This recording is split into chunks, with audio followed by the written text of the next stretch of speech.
On everybody, this is Jeff with Living in Arizona, and today we're going to talk about HOAs. So if you're new to Living in Arizona, this channel, you can hit subscribe, and if you want to get notified, you can turn on the bell. So let's go ahead and answer this question and talk about this subject. This is a question coming in from Blanca Vargas.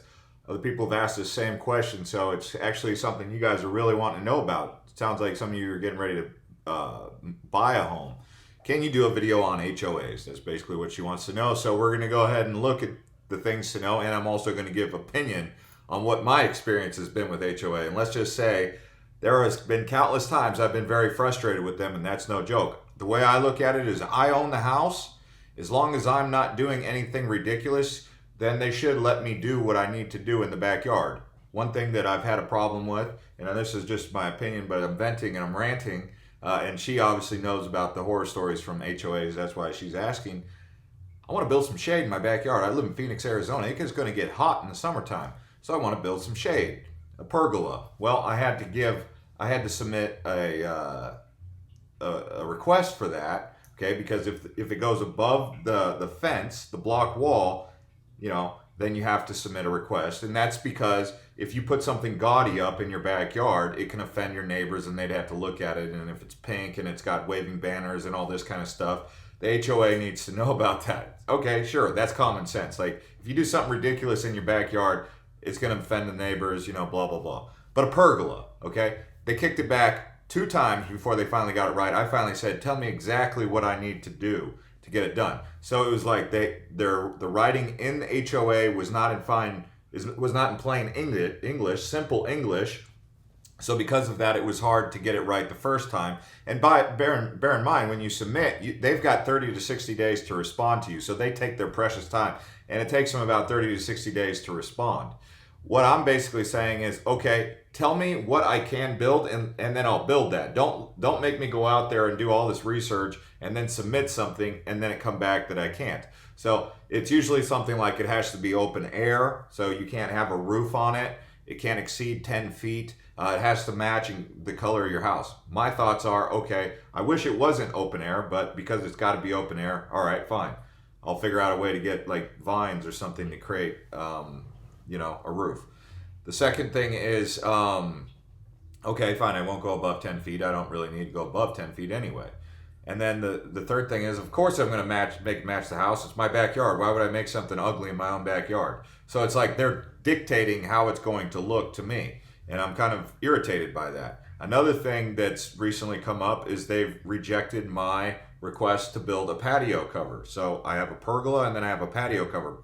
It's really hot in Arizona, and shade should not be nuclear physics, okay? It should be something that is pretty standard. It's not like I'm asking anything crazy. I'm saying I want to put shade in my backyard, and I want to know what I can and cannot do. Can you help me with that? But instead they just say denied. Like, they put a big denied on it. They're like, your request was denied. They don't say why. They don't go into any other details other than you're denied. And so then you get that after waiting for 30 days, putting your contractors on hold for 30 days, you've got to basically start the whole process all over again, try to find out why it got denied and how you can get it approved. And then when you try to call them, they don't answer. So what I'm basically saying is I'm paying them this amount of money per month. I think it's $240 a month for them to basically dictate to me what I can and cannot do in my backyard. Then I got because I just moved in here, I didn't know that my trash cans can't be in front of my garage, which is fine, okay. So I put my trash cans on the front yard. They say one warning. Next warning, I'm getting fined.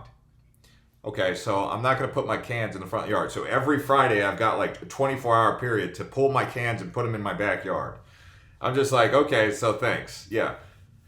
It's just, even sunscreens on your windows, that's a big thing. Building patio extensions, putting certain plants out there, like putting a rose in your front yard, grass in your front yard. Good luck. They're going to deny that. Okay, so let's go ahead and talk about the things that we need to know in regards to this. So 9 things. This is 9 things to know about homeowners associations. So free range widely.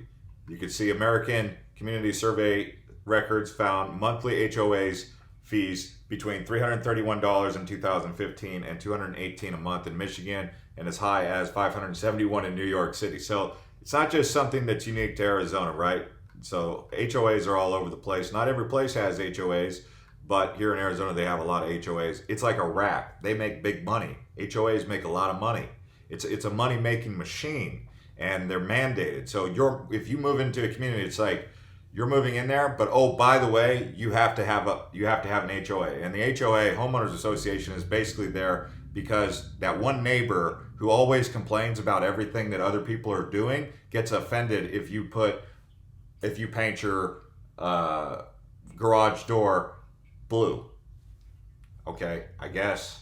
I mean, it's to keep the uniformity, because one or two of your neighbors gets easily offended by basically the littlest things or the biggest things. Some things are really ridiculous, and I guess it makes sense, but I think they've gone overboard. I think my biggest gripe with the HOAs is they don't answer the phone when you want to get it right. So it's like, if you want to get it right, I even called the lady the one time. I said, you denied me, and she said, "What community are you in?" I said the name of the communities, and she said, "Oh, the apartment complex." I said, "No, the housing community." So because they make names of certain things, like they might call it Desert Horizons apartment complex, and then you'll live in Desert Horizons community, or residential area, and so sometimes they don't even know, it's that broad. So they've got this, because they're such a big money making machine. They have so many different clients that they're servicing. They just basically, if it's not like to the T, and they don't even have a T to draw out. I'm telling you guys, it's frustrating. It's frustrating. And not just me. I mean, I've got neighbors out here who are telling me they said screw the HOA. They just do what they want in their backyard. And if the people come back there, they'll take the fine. I mean, I haven't quite done that yet, where I'm basically like trying to follow the rules here. And I'm noticing that following the rules can be a big headache. That's not even including when you get the city involved to get a permit to do something. So you've got to get the permit. It's a lot of things when it comes to that. So building in your backyard or anything, you need a permit. Then once you get the permit, you need to get the HOA, or you do the HOA first, which is the gauntlet. You got to run the HOA gauntlet. Then you got to run the city council gauntlet. Then you got to deal with the contractor's gauntlet. All three of those, it's like the trifecta. I mean, it can be a real process. And some people, it might just be that I just don't have a streamlined process about it.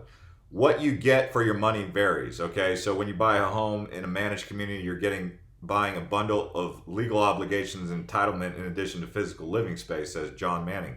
One of the things they do that I like is sometimes they'll bring the water truck out and they'll street sweep. After a big rain, you'll get mud building up in the culverts or whatever, and they'll street sweep. I like that.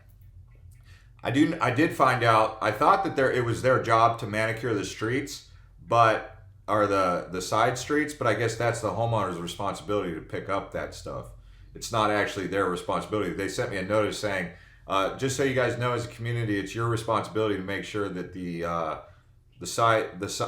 manicured areas along the roads are clean, because that's your responsibility, not the HOAs. Okay. So there's different things, right? Like, we don't have a gated community, so they don't need to maintain the gate. Monthly fees shall not be all you're charged for. An HOA may adopt one of several approaches to financial management. These choices especially affect how it funds unexpected expenses, such as capital investments. So it's almost like, they're just kind of there to basically enforce the law on you in case you do something ridiculous, and you got to pay them for that. And then they're there to kind of say that they do busy work, stay busy, whether it be street sweeping. Hey, we street sweep. Hey, we mowed the lawn. It's weird. I'm trying to figure it out. I think it's a rack. I think it's a money-making rack, and it's mandated in most of these communities. Fees will figure out into your mortgage approval. Okay, so usually you when you get your mortgage, it's usually you usually pay into it through your mortgage, and then the mortgage company sends the HOA the fee. It's usually a pain in the butt if you're paying water, you're paying electricity, you're paying sewage, you're paying trash, and then you're paying HOA fees, then you're paying your mortgage, then you're paying your internet and your cable, your cell phone bill. It's like so many bills start adding up to take care of it. So it's easy if you get a mortgage where you pay your insurance, your homeowner's insurance, and your homeowner's association fees in one, that instead of doing 3 different bills, you just do one bill. It's called your mortgage. So that's something to keep in mind. Your comfort with covenants counts. Yeah, I mean, when you go through their PDF form, we're talking 18, 25 pages of things that thou shalt not do. Basically, it's like everything from trees to side yards to building sheds or building pergolas or, just paint, all that stuff. I mean, the general idea of the HOA, you'll stay out of trouble if you just, everything you're doing is complementing the permaculture, the surrounding in the front yard, and also basically being in uniformity with the neighbors. That's why some of you guys watch the videos and you're like, why does every single home look the exact same? The reason every single home looks the exact same for the most part is because if you try to do anything that's going to separate you, the HOA will come down with a hammer on you and issue you a fee and tell you to rip it up. That's why most of this stuff looks very simple in the front. Backyards tend to be a little bit different. People get a pool, they get a spa, some people get a pond, some people get a pergola, some people don't. Some people just leave their yard just a big dirt track where their dog just poops, and then you got like 700 turds out there before they call a 9-year-old kid out there to pick it up. Also, the HOA's staffing and reputation matters. So yeah, I mean, when basically because they're going unvetted, unchecked. I mean, supposedly there's laws that they're supposed to follow, but if you email them and you call them and you don't hear back from them for a week, okay, holiday season, HOAs during the holiday season, they're not going to be there. Like, they take full, at least my HOA, when it's holidays, they're out of the office. It's like, oh, it's the holiday, I'm out of the office. Okay, so here it is, February 10th. Is there a holiday on February 10th? Why can't I get a hold of you from the week of February 10th to the 15th? Where were you then? Oh, we were really busy answering all the calls from the Christmas holiday or something like that. So it's like this big just game. Like they do whatever they want. They're like a big corporation that just rakes in a bunch of money and tells you what to do, like a government. The HOA staffing reputation matters. We already talked about that. The property may not be in compliance with the HOA. Don't rely on being properly alerted to any lingering issues between the association and the current owner of a house that interests you.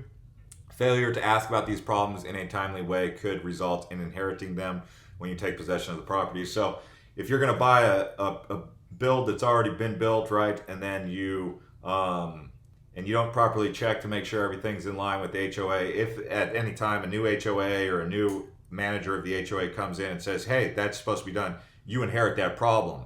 That's something to consider. So, sometimes they might be lacking on fees. They're like, we need to drive up profits by 10% this quarter. I'm not saying they do that, but what if they do, right? It's like the cops. They're like, hey, we need to drive up some revenue, so write a little bit more tickets this time because we need to crack down on speeding. And so, like, cops get incentivized by writing more tickets. Same kind of thing with the HOA. You got to think about that. Like, all right, let's start enforcing some rules and collecting some fine penalties. Do they do that? Who knows? But if they do that and you inherited the problem, something that was a non-issue becomes an issue all of a sudden. Insurance responsibilities are often divided. So you can see this. There are often mandated state law. In Florida, for example, a condominium HOA must insure all common property, which includes every part of the building up to a unit's unfinished drywall. So the homeowner is responsible for insuring all personal property within your unit, including appliances, flooring, cabinetry, window treatments, and the like. So you got to check the laws in each state. Living in a planned development and being governed in part by the rules of an HOA can be a mixed blessing. It offers the prospect of exchanging some control over your home for the reduced responsibility of maintaining it. Yeah, okay. Sure. All right, yeah, right. That's all I have to say about that. You can go on here, Arizona Homeowners Coalition, azhoc.org. You can find out your rights. There are some rights to it. Did you know that they can also foreclose on you, right? So there are some legislations you can go into, assessment limitation, penalties, notice of member of violation. There is supposed to be laws protecting you against abusive HOAs, but then again, for the most part, the HOAs are supported by the government. One government body supported by another government body saying, hey, we're going to enforce the law here. You got myhoamanagement.com that you can maybe even call them. You see the number there. And then you have Arizona HOA foreclosures, so you can see the lien laws.